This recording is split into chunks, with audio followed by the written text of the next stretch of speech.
Guys अगर हमें अंग्रेजी सीखना है, खास तौर से कि हम पूरे दुनिया में कहीं भी आ जा सकें, बात कर सकें और अपने आप को सर्वश्रेष्ठ साबित कर सकें, तो उसके लिए हमें एक छोटी सी चींटी से सीख लेना चाहिए।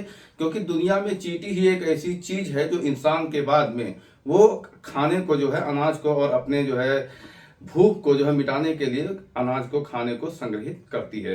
तो गाइज वो चींटी के ऊपर एक छोटी सी कविता है, सबसे पहले मैं वो आप लोगों को सुनाना चाहूंगा।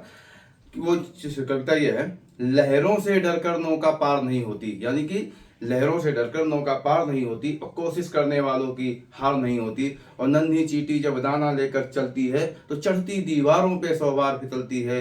और मन का विश्वास रगों में साहस भरता है, उसका जो मन का विश्वास होता है रगों में साहस भरता है।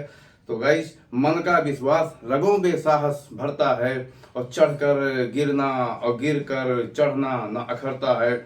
और आखिर उसकी मेहनत बेकार नहीं होती, कोशिश करने वालों की हार नहीं होती। तो गाइज आपने देखा कि चींटी लगातार जो है अपने लक्ष्य को पाने के लिए कोशिश करती रहती है, यहाँ तक कि वो अपने वजन से सैकड़ों गुना ज़्यादा वजन उठा करके चलती है। तो हमें उस चींटी से सीखना चाहिए कि हम अंग्रेजी कैसे सीखें। मेन चीज़ मकसद था उसके बारे में ये कहना कि हमें कंसिस्टेंसी बरकरार रखनी चाहिए। कोई चीज़ अगर हम लगातार कर रहे हैं काम, तो एक ना एक दिन सफल हो जाएंगे। मान लिया वो कोर्स 6 महीने का है तो 6 महीना नहीं तो 1 साल, 1 साल नहीं तो 1.5 साल, 1.5 साल नहीं तो 2 साल, हम लगातार वो चीज़ करते रहेंगे तो उस कोर्स को और उस लक्ष्य को हम अपने जरूर हासिल कर लेंगे। इसलिए हमें हार नहीं मानना चाहिए।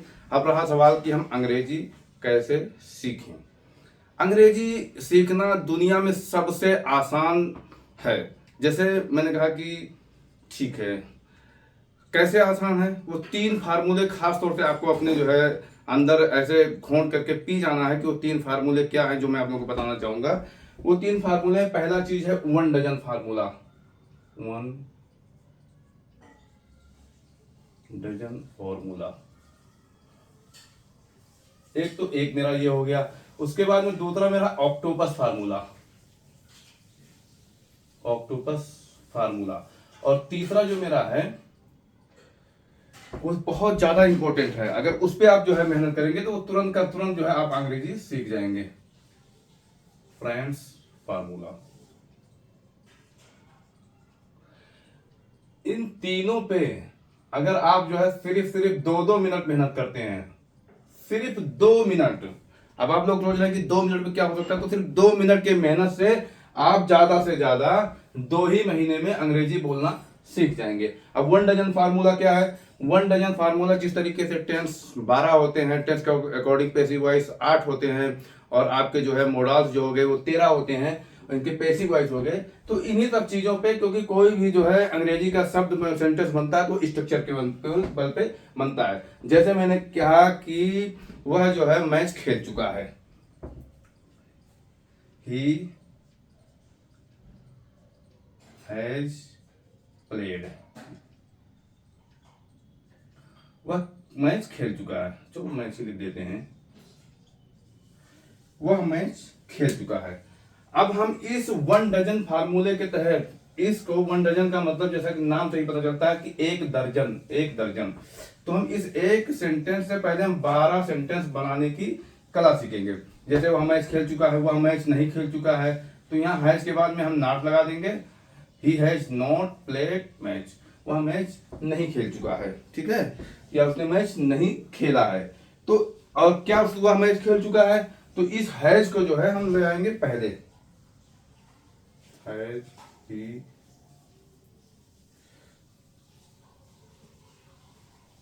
Played match.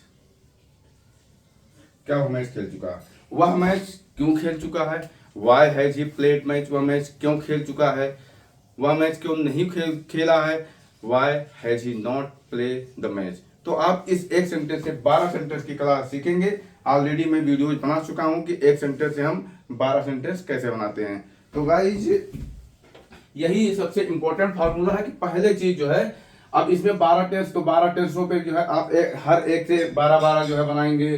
पैसिव वॉइस पे इसके जो है 12-12 बनाएंगे, तो आप इस तरीके से आराम से जो है क्या है कि सेंटेंस बनाना सीख जाएंगे। जब आप सेंटेंस बनाना सीख जाएंगे तो अंग्रेजी जो है आपको जो है बोलना और लिखना दोनों बहुत आसान हो जाएगा। अब उसके बाद में कौन से फार्मूले पे हम काम करेंगे? उसके बाद हम फार्मूले पे काम करेंगे ऑक्टोपस फार्मूले पे। ये है ऑक्टोपस। ऑक्टोपस फार्मूला ऐसे हम जो है एक मान लिया, हमने ये बना लिया कि मेरा ऑक्टोपस है 4। जिस तरीके से ऑक्टोपस में 4 भुजाएं होती हैं इसी तरीके से 4 लिख लेंगे। मान लिया मेरे ऑक्टोपस का नाम कार है, कार लिख लेते हैं अपने ऑक्टोपस का। तो कार में क्या हो सकता है? कार में एसी हो सकता है, कार में सनरूफ हो सकता है, सनरूफ होता है, कार की स्पीड क्या है, कंपनी कौन सी है कार की, और कार में टायर कितने हैं, मान लिया टायर कौन सी कंपनी का है, और कार हमने कहाँ से खरीदा, प्लेस क्या है उसका। तो इस तरीके से हम 8 रीजन लेंगे, लिख लेंगे। तो जब हम इस 1 डजन फार्मूले से सेंटेंस बनाना सीख जाएंगे तो उसके बाद में हम इस पे बोलना शुरू करेंगे। जैसे good morning guys, today I am going to talk about my car. मैं अपने कार के बारे में बताना चाहूंगा या कार के बारे में बताना चाहूंगा। I have a car and if I talk about the company, my car is Hyundai company. And if I talk about the speed, the top speed is 240 kilometer per hour, and there is a one sunroof, and the sunroof is a very large size, and also there is a 4 AC in my car, and I purchased that car from Delhi। तो इस तरीके से आप जो है इसके बारे में बोल सकते हो। तो ये आपके पास फार्मूला हो गया। अब हम आते हैं तीसरा। तीसरा तो इतना इंपॉर्टेंट है कि ये दोनों आने के बाद में आपकी यहीं से जो है अंग्रेजी सीखने की बढ़िया से जर्नी शुरू होगी और आप बहुत धड़ल्ले से जो है अंग्रेजी बोलने लगेंगे।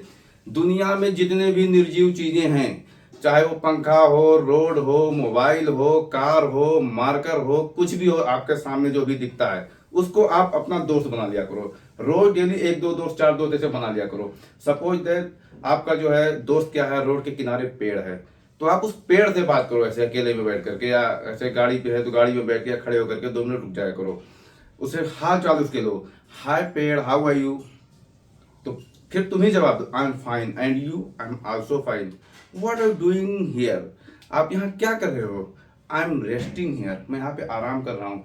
एंड यू, और आप, I am also doing rest, मैं भी रेस्ट कर रहा हूँ। And I am going to Noida, मैं नोएडा जा रहा हूँ। Why are going to Noida, because there is my office, that's why I am going, इसलिए मैं वहाँ पे जा रहा हूँ क्योंकि मेरी वहाँ पे ऑफिस है। ओहो हो, अच्छा। You want to go with me, आप हमारे साथ जाना चाहते हैं या चलना चाहते हैं। No no no, I will not go today because I am resting today, क्योंकि मैं आज आराम कर रहा हूँ। तो आप ऐसे नॉन लिविंग थिंग से, चाहे पेड़ हो, चाहे पंखा हो, कुछ भी हो, आप ऐसे उससे बात करेंगे। हम अपनी दिनचर्या में अक्सर ऐसे ही बात करते हैं, अपने यार दोस्तों से मिलते हैं, हाल चाल पूछते हैं, बात करते हैं। तो ये कला हमें आनी चाहिए। ये तीनों अगर आपके अंदर आ गई, ये तीनों, और सिर्फ क्या करना है आपको, डेली एक फार्मूले एक स्ट्रक्चर पे 12 जो है सेंटेंस बना देना है। एक कोई भी चीज 8 उसका रीजन लेकर के उसके बारे में बोल देना है। और तीसरा चीज हमें एक नॉन लिविंग दोस्त को लगा करके और उससे जो है बात कर लेना है। ये तीनों लिख करने के बाद डेली अगर आप 2-2 मिनट ये तीनों चीजें करते हैं तो आपको दुनिया की कोई ताकत मात्र 2 महीने में अंग्रेजी बोलने से नहीं रोक सकती। इस तरीके से आप धड़ल्ले से अंग्रेजी बोल सकते हैं। और गाइस आप मुझे देख सकते हैं, मैं ऐसे ही कर रहा हूं। Every day I follow this formula, मैं रोज डेली इस फार्मूले को जो है फॉलो करता हूं। And now you can see that ये ब्लैक बोर्ड, ये एक ब्लैक बोर्ड है, व्हाइट बोर्ड है। इस पे मैं daily I make a 1 video, daily मैं एक वीडियो बनाता हूँ and I upload it at the YouTube, और उसको यूट्यूब पे अपलोड करता हूँ। जो अच्छा लगता है यूट्यूब पे अपलोड करने लगा उसको अपलोड कर देता हूँ, जो नहीं अच्छा लगता है उसको बड़े प्यार से डिलीट कर देता हूँ। डिलीट कर दो, no hesitation. So guys, in the last I would like to say you to every people that कि आप लोग भी इस तरीके से जो है प्रैक्टिस करेंगे और आप भी जो है अंग्रेजी सीखने का प्रयास करेंगे। और अंग्रेजी सीखने के बाद में आप करंट अफेयर की तैयारी करेंगे, न्यूज़पेपर पढ़ेंगे। और न्यूज़पेपर और करंट अफेयर ये दोनों चीज़ें आपको आ गई, अंग्रेजी और करंट अफेयर, फिर तो आप पूरे दुनिया के बादशाह हो। पूरे दुनिया में कहीं भी आप बहुत धड़ल्ले से व्यापार कर सकते हो बड़े स्तर पे।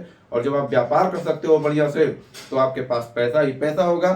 और जब पैसा हो जाएगा तो आपकी लाइफ बहुत सुंदर और बहुत खूबसूरत हो जाएगी। सो गाइस, मैं आप लोगों से यही कहना चाहूँगा कि आप कंसिस्टेंसी के साथ रोज डेली सुबह शाम आप इस प्रक्रिया को फॉलो करें और अपने सपनों को साकार करें। Thank you, bye bye, take care. उम्मीद करता हूँ कि आप लोग फॉलो जरूर करेंगे हमारे रूल रेगुलेशन का।